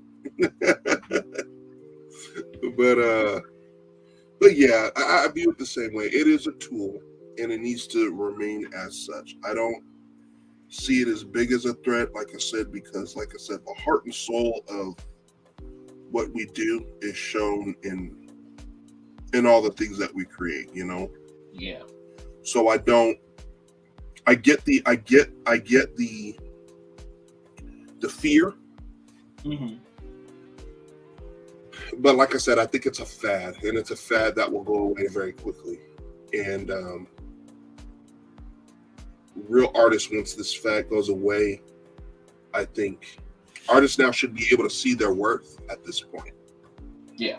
Because one of the biggest problems also in our community is artists who are just new to the game, who want to start trying to make money. They undervalue themselves. Yeah. Now is the best time than ever to show how valuable you are in comparison to a computer. Yeah. You know, the AI pretty much gave us the value that we so doubted that we have. You know what I'm saying? I really feel that way, dude. It's just like, bruh, like you should be rejoicing. Again, on a personal level, I'm like, psh, yeah. So now when I want to charge $230 for a piece, I'd be like, look, yeah, you could go to AI if you want to. It's going to have 18 fingers on one hand, and it's going to be stolen artwork from this person to this person from this person. Yeah. It's not original, and you'll always know that you cut corners. Right. You'll always know that you cut corners. Yeah. So, whereas if you get an original piece of art from an artist, and you spent good money on it, then that's going to be that's where you're going to see and see that difference at. So, yeah, I see the positives, and I also see the negatives. And like I said, I get the fear around it. I understand it, but I think this is an opportunity that I feel artists should really embrace. And after I say this, I'm gonna shut up. Is anytime you put something on the internet, it's public domain. I don't care what nobody says. A piece of copyright laws and all that stuff. Yeah, okay, there's that. That really determines public domain. Yeah, but I feel like you put something on the internet, dude, you're exposing yourself to all kinds of fair game, honestly. Because there's nothing that can be done to stop it. Right? Case in point with this AI stuff. Yeah. So, I just feel that, embrace the opportunity.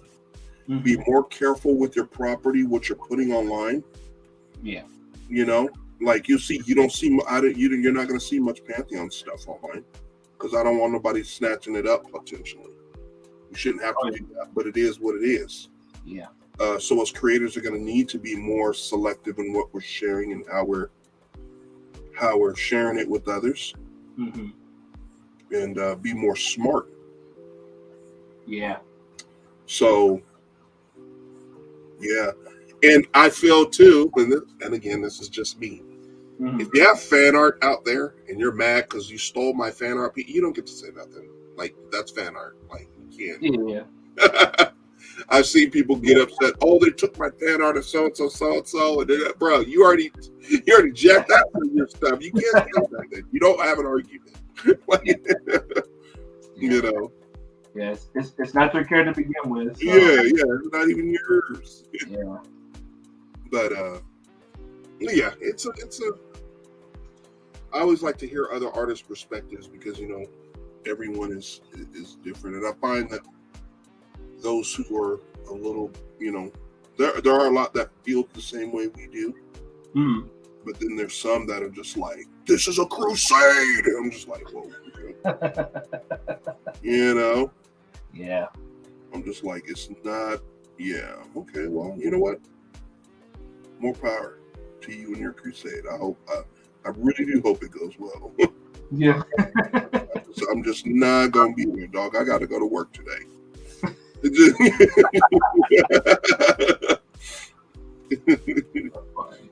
Yeah. But yeah.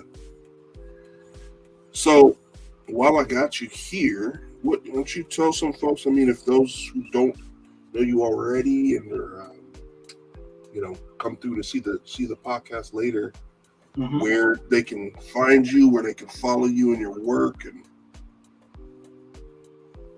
all that. Yeah. So, you guys can find me on Facebook, Instagram, Twitter. The username is Art of TDJ. And I'm also on YouTube. I'm going back on YouTube. I have a few videos showing some of my artwork and showing some of the tips and tricks. So you guys are welcome to see it. That's also the same name, Art of TDJ. And then also, we have a Kickstarter that's up right now for one of my books. It's called Atlas: Edge of Rebellion. Like this page right here. And so go ahead and type that in. If you can, go ahead and type that in. Yeah. Hit that up, man. Get that link up. And then in the playback, you should be able to see that link and just go straight to it. What would you say that? What was the first place you said that you're at? Oh, Facebook, Instagram, Twitter, and YouTube. Oh, I thought I heard you say something else. Maybe I heard something different. Crazy.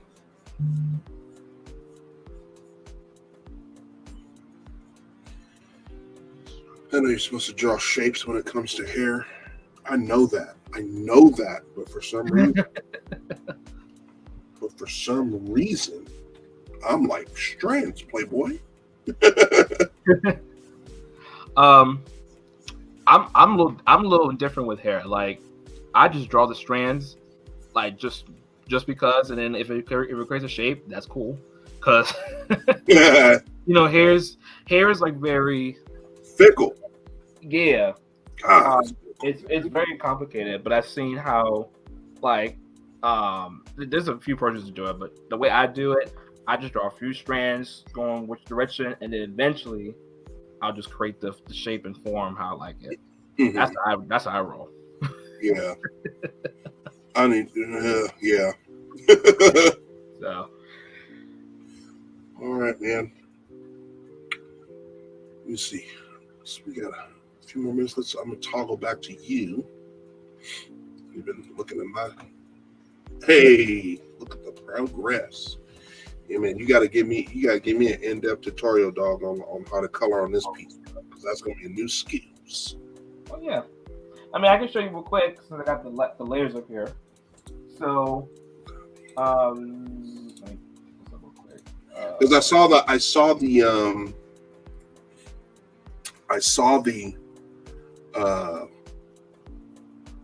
tutorial on YouTube. I actually watched that this morning.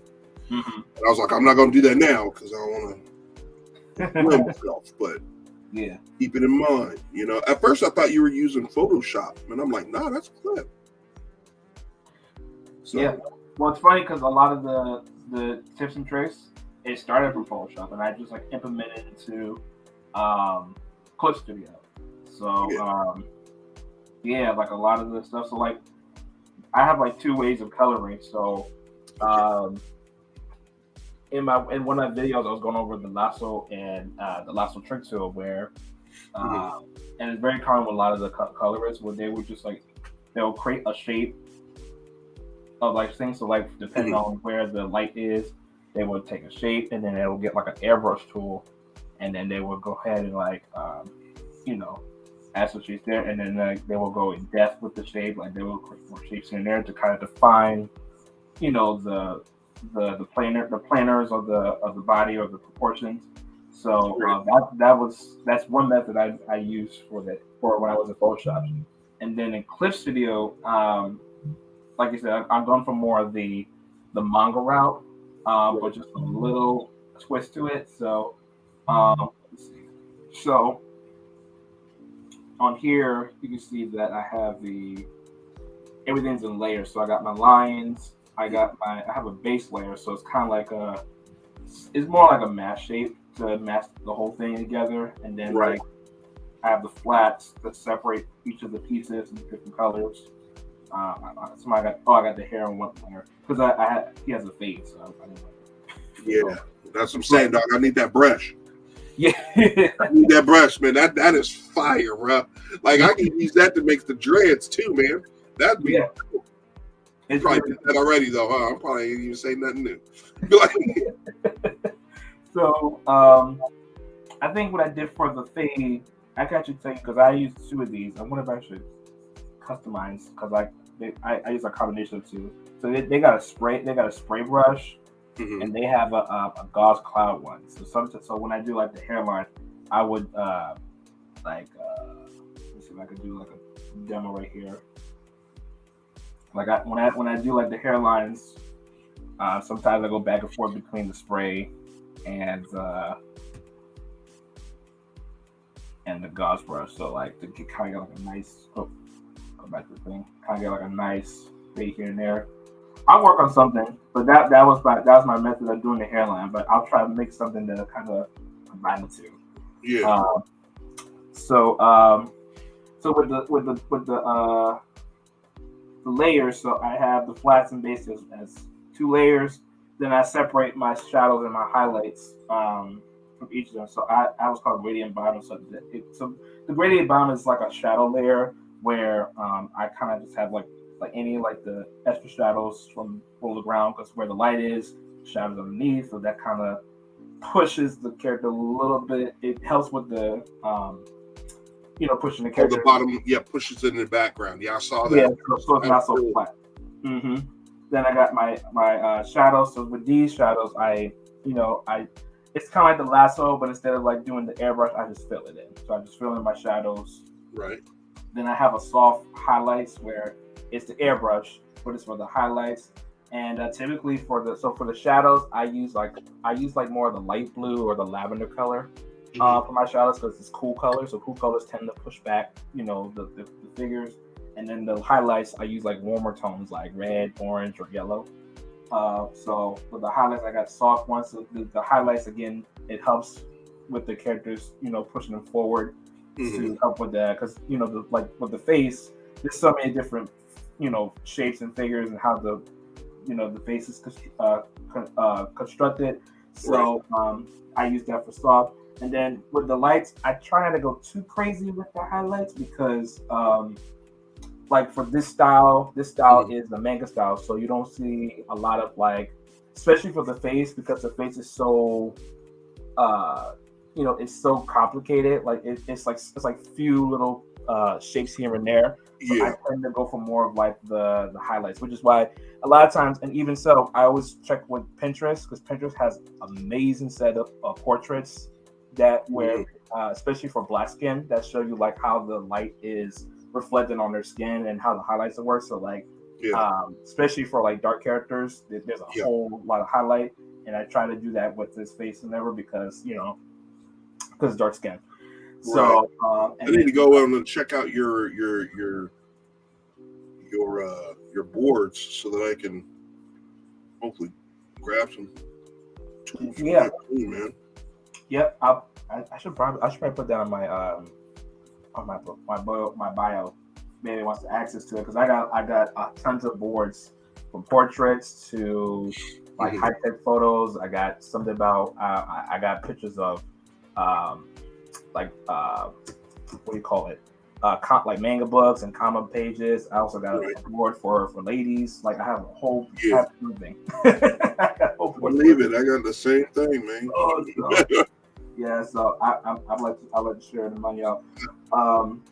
So, but yeah, that's simply my how I go about with the shading. That it's everything is layers. I separate them by layers, and then I have the rim lights, which is kind of like sort of like any like bounce light that bounces on the surfaces. So like with him, there's blue light underneath them. So that's rim light, but yeah, that's simply my my hybrid twist of how I color my pages.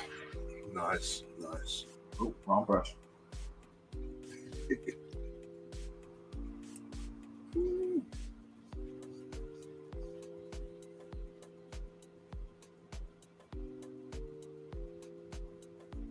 we go.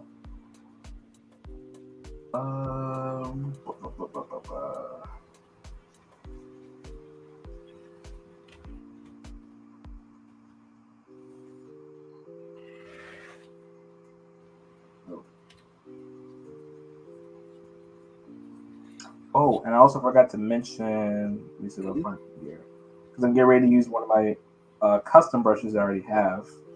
Where is it? Oh, here it is. So I got a couple of brushes on here, which you guys can check on my Gumroad. I got these brushes for sale. So I got a couple of light brushes. I'm gonna use these for his eyes, so because he's supposed to be like supercharged, angry. So it makes sense to how to use the lightning brushes. Gotcha. And so let me make it bigger. I put them on top of this. Something like this. It's like I got like I'm experimenting right now because I got like different brushes. So like I have one that's like a thick lightning one, this small one. This one's kind of more like mystical. So let me go there. This one's I need reference. Yeah, hey, gonna break out that Pinterest player. Yeah. Yeah, I like Pinterest so much too because it prevents you from going down that rabbit hole. Yeah. I mean, the board is already right there. It's so many options for you to choose from. It's dope. This is so cool. It is dope. So like, and that also helps with your art block. So for anybody that has like, because God knows I have so many different art blocks. It's so annoying. Yeah. Anytime I fall in that phase where I don't know what to draw, go right to Pinterest. Yeah. That would help you a lot. That is cool. Let's see. Check my. I just bought a Cricut machine because it starts selling stickers, so I'm gonna be messing with that after we get it done here today. Ooh. So I mean, I'm already making stuff because I just bought a printer and I don't get the Canon Pixma. Ooh, nice. And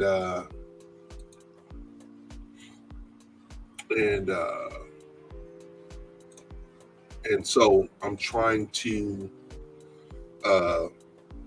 so when I print, it prints beautifully. But one of the things that I was having trouble with was that the smearing of the stickers on the ink. And I was like, oh no. Yeah. So, I had to go to YouTube University, find out what I could do to fix that.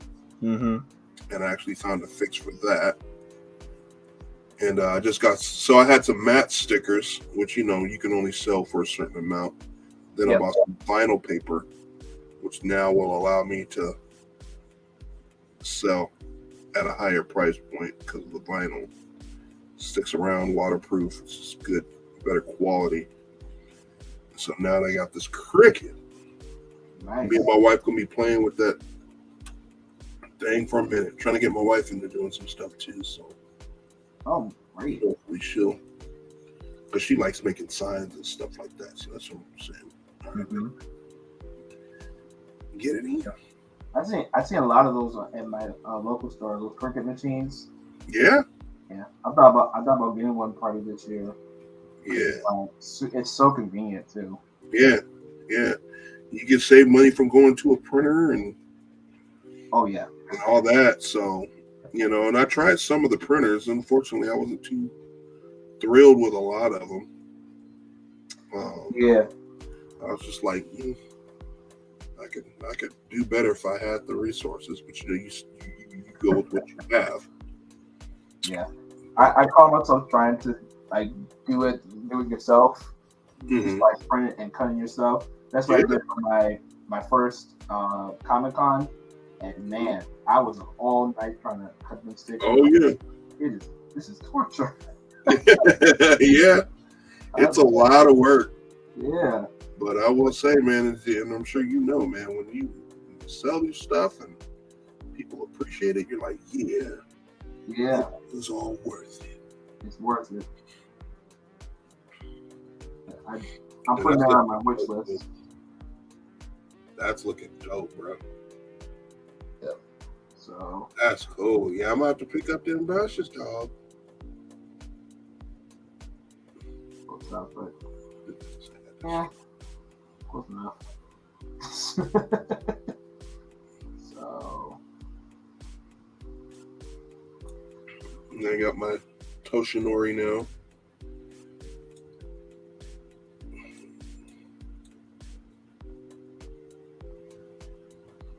All for one.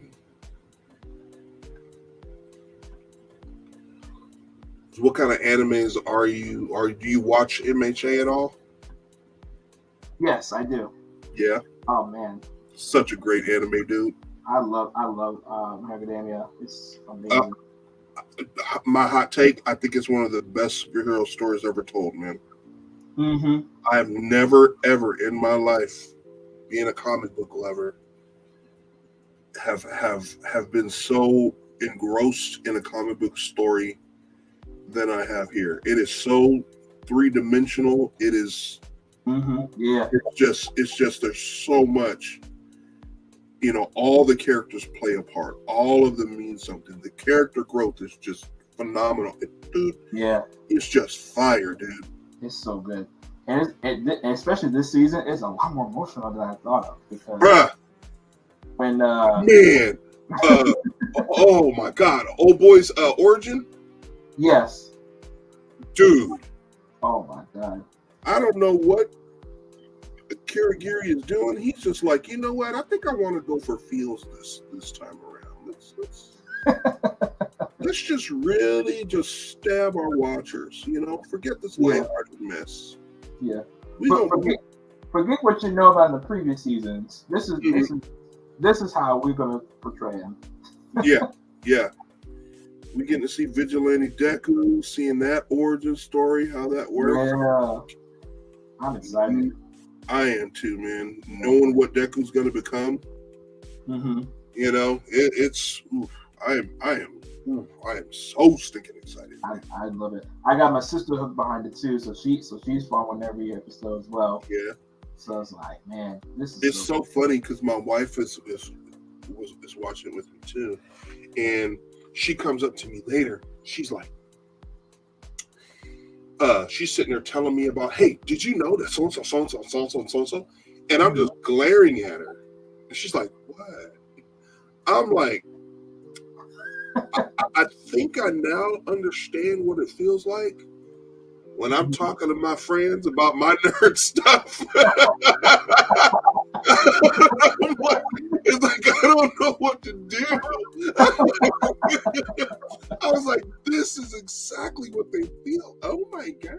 Yeah. Now you're on the other side of the fence. Oh yeah. And it's funny because I'm the superhero guy. I'm the one that, Power Rangers and stuff like that, tokusatsu genre, all that stuff. Like, I'm that dude. So to hear it from another end, let alone my wife, he's like, bruh, you know. Oh man, that's funny. Yeah. So I was like, man, this is what they feel like. I never knew. You know? So, but yeah, it's a wonderful, wonderful, wonderful anime, man. Yeah. It's the most enjoyable I've watched in years. Yeah. And hot take, All Might is the best superhero ever. He's better than Superman. And Superman's my dude. Okay. Yeah. But All Might surpasses Superman in so many ways.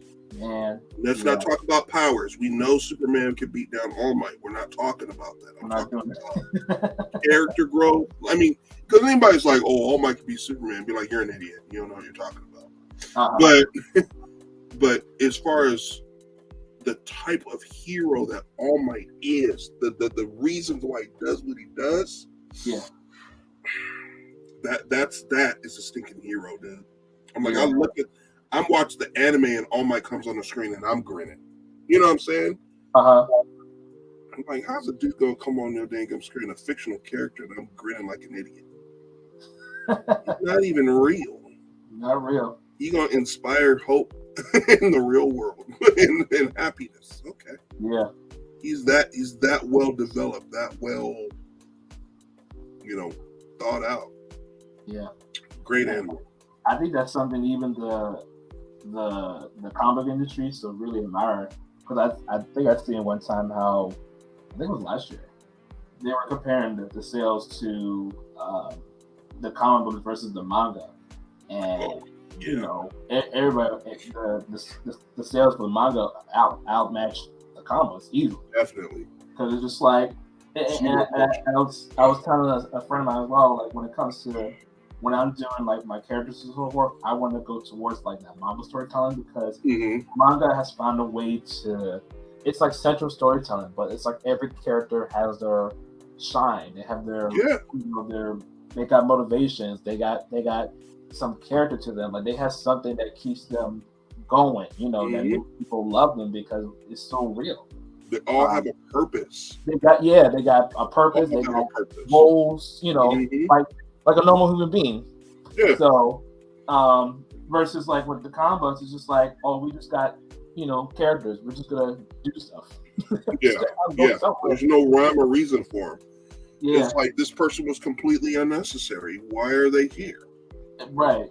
In Marvel, why does Ironheart exist? I don't know. We needed a black girl to be Iron Man. Yeah. That's not a good enough reason. Yeah, give me more than that. Huh? That's not saying for her. You gotta give me more than that, and just yeah. Don't give me token. Yeah. So yeah, it's such a good anime, bro. Yeah, it's. And I talk its praises all the time. I'm like, you gonna get an anime. If you want just a first time situation, here's what I recommend. Yeah. It's neutral. The babies can watch it. Well, I don't know about season 6, but the kids can watch it. Yeah.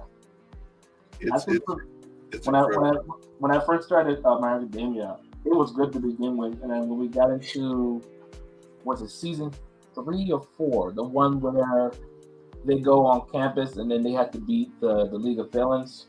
One of them was the Muscular Man. Yeah.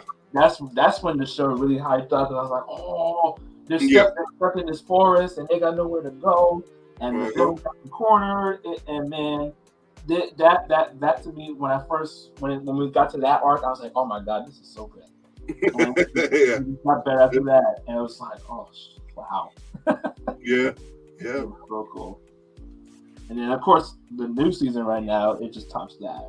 I'm just like, new season, it's just like, man, him talking to I'm not gonna say that because other people watching the anime probably gonna get him watching it like, wait, what? Spoiler alert. But y'all know. You know. I know, yeah. It's legit. It is legit. Yeah. Afterwards, I was done. I was like, man, I gotta draw Nana. I never drawn Nana before, Nana Shimura. Yeah. It was like, as much as I love this anime, I don't draw enough of the characters. I was like, I need to change that. Yeah. I'm thinking about drawing them traditionally if I ever get the chance. Yeah. That'd be kind of like my way of going back in. And there you go. There you go. Like, what you drawing now? Hey, I'm drawing my academic characters. Man, I'm looking at one of the things I love about this Clip Studio, dog, is I get why everybody digs it so. Mm-hmm. I mean, I'm looking at just the inks that are on this thing, and I'm like, my goodness. Yeah. It just looks. I couldn't pull this on Procreate. No. You know. I mean, even buying a brush from somebody, it's still just not the same. It's not the same thing. No. It looks great. Yeah, just the custom brushes alone will make you fall in love. Like, oh my god, this feels like a real brush. Yeah. It's really good. Yeah. So I mainly use the real G pen brush. That's exactly what I'm using. Yeah, because I like because I feel like with a lot of the brushes, they feel so. How do you put it? It's not organic. Like it's like for me, like when I go back to like my traditional stuff, you know how like with the pencils in the pen, you got those imperfections, the way it curves or whatever. I feel like the G pen just has that type of feel for it, the texture, the imperfections, like. And it doesn't feel so artificial. That's the word I'm looking for. There you go. So, because like I said, Procreate is kind of like falling in that, and so people try to people try to make their brushes so it's like a pencil brush, whatever. But but Clip Studio, they already got a brush like that, and you don't have to get custom ones. Now you could get custom to make it even more dynamic, but the G pen alone is already phenomenal. So that's my go-to pen.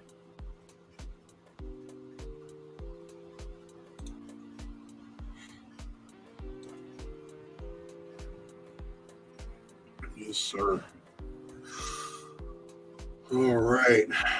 So knocking on that 2-hour mark. So this is where I'm going to cut it for this show today.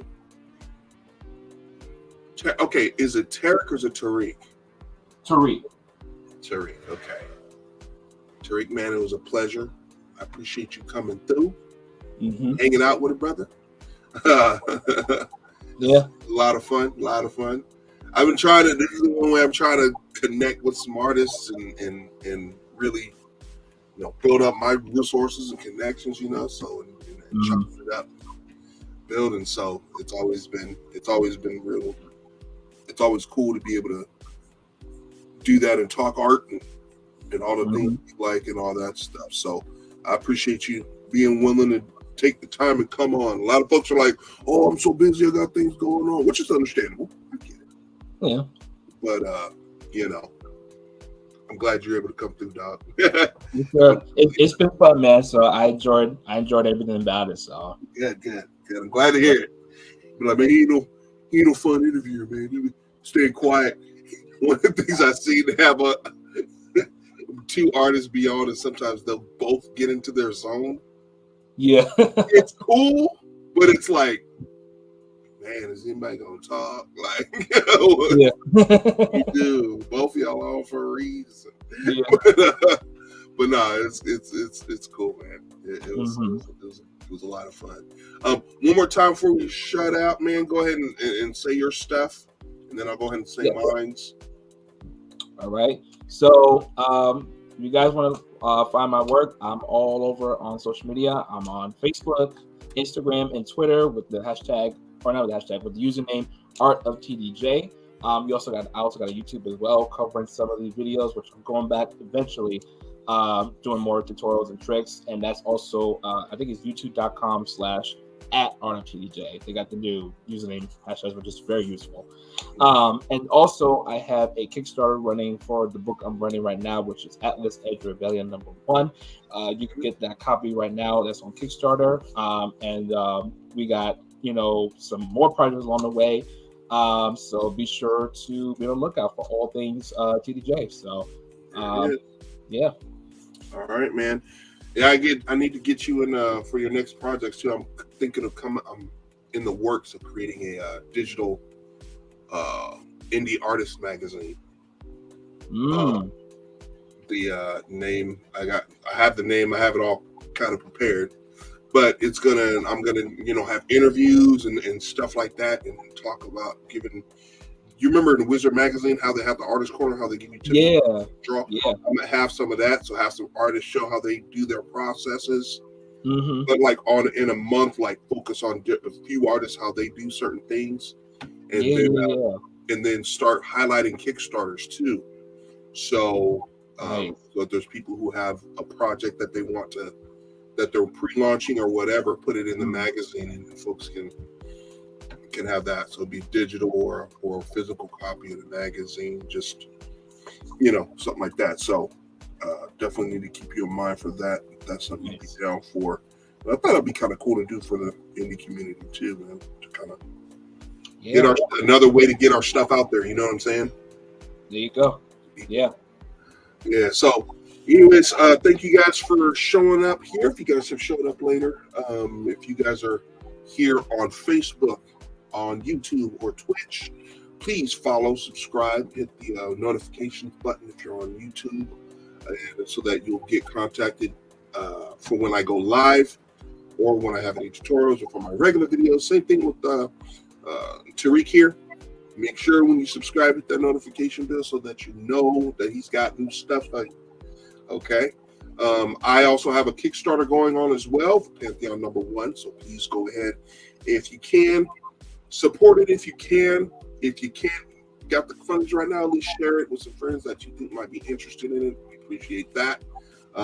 Any support is better than none. But those of you put your money where your mouth is extra appreciated.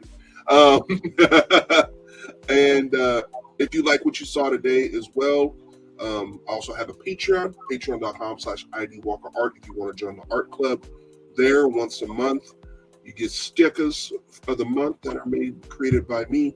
You also get the print of the month that's created by me as well, either digital, so you can print it out yourself, or if you're in a certain tier, you have that physical print sent to you as well. So appreciate the support. And again, I appreciate you guys coming in. If you guys have any questions, contact me on Instagram, IDWalkerArt, Facebook, IDWalkerArt. And YouTube, same thing, Twitch, IDWalkerArt all over. Leave questions, and I'll go over them next time in the podcast. So with that being said, you all have a wonderful rest of your day. Keep creating, and just be good to each other, please. Lord. All right. Thanks so much. We'll see y'all later. Deuces. All right. Peace, y'all.